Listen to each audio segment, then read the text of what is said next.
Hello friends, কেমন আছেন সবাই?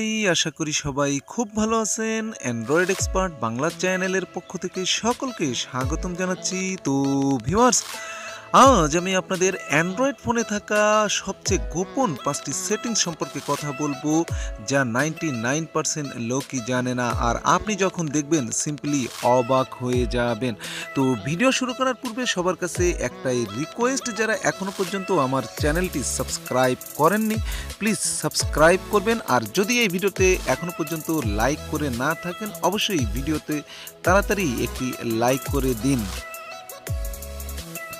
তো ভিউয়ার্স, 1 নম্বর সেটিংসটির জন্য আপনাকে চলে যেতে হবে প্লে স্টোরে। তো দেখা যায় যে আমরা প্লে স্টোর থেকে প্রচুর পরিমাণে অ্যাপ্লিকেশন ইনস্টল করে থাকি বা সেগুলো আনইনস্টলও করে থাকি। তো এক সময় আমাদের আবার সেই আনইনস্টল করা অ্যাপ্লিকেশনগুলোর প্রয়োজন হয়। তো এত অ্যাপ্লিকেশনের ভিড়ে আমরা সেই অ্যাপ্লিকেশনটিকে কিন্তু আর খুঁজে পাই না। তো আজ আমি আপনাদেরকে বলবো কিভাবে এই সেটিংসটির মাধ্যমে আপনার ফোনের যত অ্যাপ্লিকেশনই আপনি ইনস্টল বা আনইনস্টল করে থাকেন প্লে স্টোরে থেকে, সেগুলো আপনি এক ক্লিকেই খুঁজে বের করতে পারবেন। তো তার জন্য আপনি সিম্পলি চলে যাবেন এই থ্রি লাইনসে ক্লিক করার পরে আপনি সিম্পলি ক্লিক করবেন মাই অ্যাপস অ্যান্ড গেমসে। তো মাই অ্যাপস অ্যান্ড গেমসে ক্লিক করার পরে আপনি এখানে পেয়ে যাবেন 3টি অপশন, আপডেট, ইনস্টল এবং লাইব্রেরি। তো আপনি সিম্পলি এই লাইব্রেরিতে একবার ক্লিক করবেন। তো লাইব্রেরিতে ক্লিক করার পরে আপনি এখানে দেখবেন যে এই পর্যন্ত আপনার ফোন থেকে আপনি যত অ্যাপ্লিকেশন ইনস্টল করেছেন বা আনইনস্টল করেছেন সমস্ত অ্যাপ্লিকেশনগুলোই আপনার এখানে রয়েছে।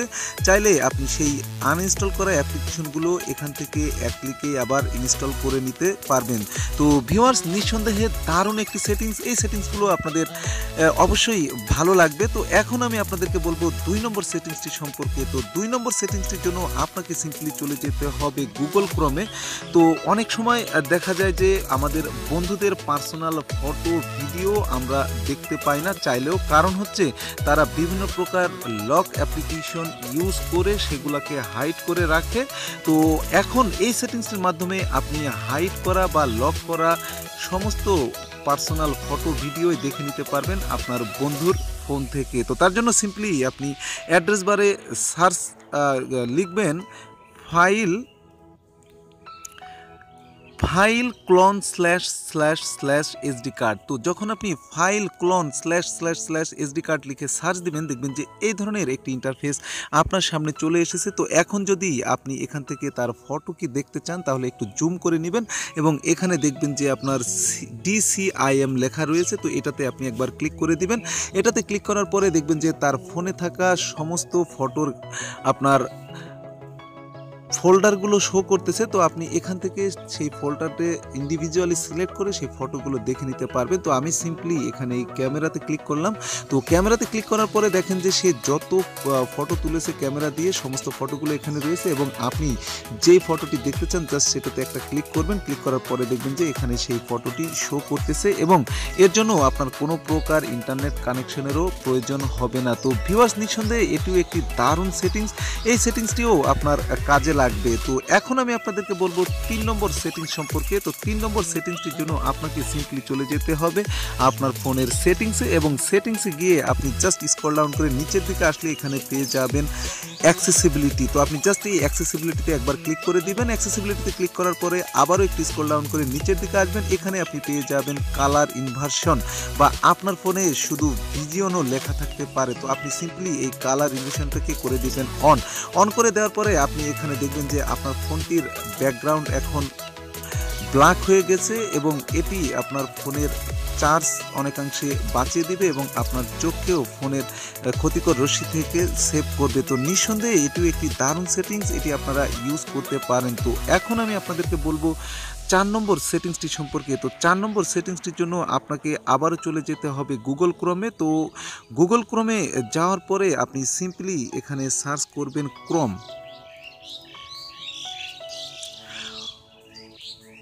সার্চ করার পরে আপনি দিবেন হচ্ছে ক্লোন দেওয়ার পরে আপনি জাস্ট 2বার স্ল্যাশ দিবেন। স্ল্যাশ দেওয়ার পরে আপনি সিম্পলি এখানে টাইপ করবেন ফ্ল্যাগ, FLAGS ফ্ল্যাক্স লিখে আপনি জাস্ট সার্চ করে দিবেন। তো সার্চ করে দিলে দেখবেন যে এই ধরনের একটি ইন্টারফেস আপনার সামনে চলে এসেছে। তো এই সেটিংসটির কাজ হলো, অনেক সময় আমরা আমাদের ফোন থেকে বিভিন্ন প্রকার মুভি বা অনেক ভিডিও ডাউনলোড করে থাকি। তো যাদের এই ডাউনলোডিংয়ের ক্ষেত্রে কম স্পিড পান তাদের জন্য এই সেটিংসটি অত্যন্ত কার্যকরী। তো আপনি জাস্ট নিচের দিকে এখানে পেয়ে যাবেন, উপরে এখানে পেয়ে যাবেন সার্চ ফ্ল্যাগ। তো আপনি জাস্ট এই সার্চ ফ্ল্যাগে লিখবেন প্যারালাল, PARALLEL, প্যারালাল লিখে আপনি জাস্ট আরেকবার সার্চ করে দিবেন। সার্চ করে দেওয়ার পরে আপনি এখানে নিচে পেয়ে যাবেন প্যারালাল ডাউনলোডিং। জাস্ট এটা ডিফল্ট অবস্থায় আছে, আপনি এখানে ক্লিক করে জাস্ট এটাকে ইনেবল করে দিবেন। তো এখন যদি আপনি কোনো প্রকার মুভি বা ভিডিও এখান থেকে ডাউনলোড দেন তাহলে দেখবেন যে আগের থেকে দ্বিগুণ স্পিড বা অনেক গুণ বেশি স্পিড পাচ্ছেন। নিঃসন্দেহে এটি একটি কার্যকরী সেটিংস। তো এখন আমি আপনাদেরকে বলবো 5 নম্বর তথা শেষ সেটিংসটি সম্পর্কে। তো এর জন্য আপনাকে সিম্পলি চলে যেতে হবে আপনার ফোনের সেটিংসে। তো সেটিংসে যাওয়ার পরে আপনি এখানে খুঁজে বের করবেন অ্যাপস। তো আপনি এখন অ্যাপসে ক্লিক করবেন, জাস্ট এই ধরনের একটি ইন্টারফেস আপনার সামনে চলে আসবে। তো এখানে আপনি জাস্ট একটু ডান থেকে বাম দিকে সোয়াইপ করবেন, এখানে পেয়ে যাবেন রানিং, অর্থাৎ আপনার ফোনের যত অ্যাপ্লিকেশন আছে রানিংয়ে বা ব্যাকগ্রাউন্ডে রানিংয়ে কাজ করতেছে সেই অ্যাপ্লিকেশনগুলো এখানে শো করবে। তো আপনি এখানে দেখতে পাবেন যে অযথাই আপনার ফোনের ইন্টারনেট বা এমবি কিল করছে বা ব্যাটারি চার্জ কিল করছে। তো জাস্ট আপনি যে অ্যাপ্লিকেশনগুলো আপনার একেবারে প্রয়োজন না, আপনি এখানে ইউজ করতেছেন না, জাস্ট সেই অ্যাপ্লিকেশনগুলোকে আপনি সিম্পলি এখান থেকে স্টপ করে দিবেন। তাহলে দেখবেন আগের থেকে আপনার ফোনের চার্জ অনেকাংশেই বেড়ে যাবে এবং এমবি কাটা অনেক কম হয়ে যাবে। তো সিম্পলি আপনি যে কোনো একটা অ্যাপ্লিকেশনে, তো ধরুন আমার ইউসি ব্রাউজারটা এখানে প্রয়োজন নয়, তো জাস্ট এটাতে ক্লিক করবেন। এটাতে ক্লিক করার পরে আপনি সিম্পলি এখান থেকে করে দিবেন স্টপ। তো ঠিক এইভাবে সমস্ত অ্যাপ্লিকেশনগুলো যেগুলো আপনার প্রয়োজন নয় জাস্ট স্টপ করে দিবেন। তো স্টপ করে দিলে দেখবেন যে আগের থেকে আপনার ফোনটির চার্জ অনেকাংশে বেড়ে যাবে এবং সেই সাথে আপনার ফোনের এমবিও খুব কম কাটবে। তো ভিউয়ার্স, নিঃসন্দেহে এই 5টি সেটিংস আপনাদের কাজে লাগবে এবং এই সেটিংসগুলো আপনাদের উপকারে আসবে। আর যদি ভিডিও ভালো লাগে ভিডিওতে একটা লাইক দিবেন, কমেন্টস করে অবশ্যই জানাবেন কোন সেটিংসটি এই 5টি সেটিংসের মধ্যে আপনার সবচেয়ে বেশি ভালো লেগেছে। আর শেয়ার করে অবশ্যই বন্ধুদের জানিয়ে দিতে ভুলবেন না। আর যাওয়ার আগে সবার কাছে একটাই রিকোয়েস্ট, যারা এখনও পর্যন্ত আমার চ্যানেলটি সাবস্ক্রাইব করেননি প্লিজ সাবস্ক্রাইব করবেন এবং সাবস্ক্রাইব অপশনের পাশে থাকা বেল বাটনে অবশ্যই ক্লিক করে রাখবেন। ভালো থাকবেন সবাই।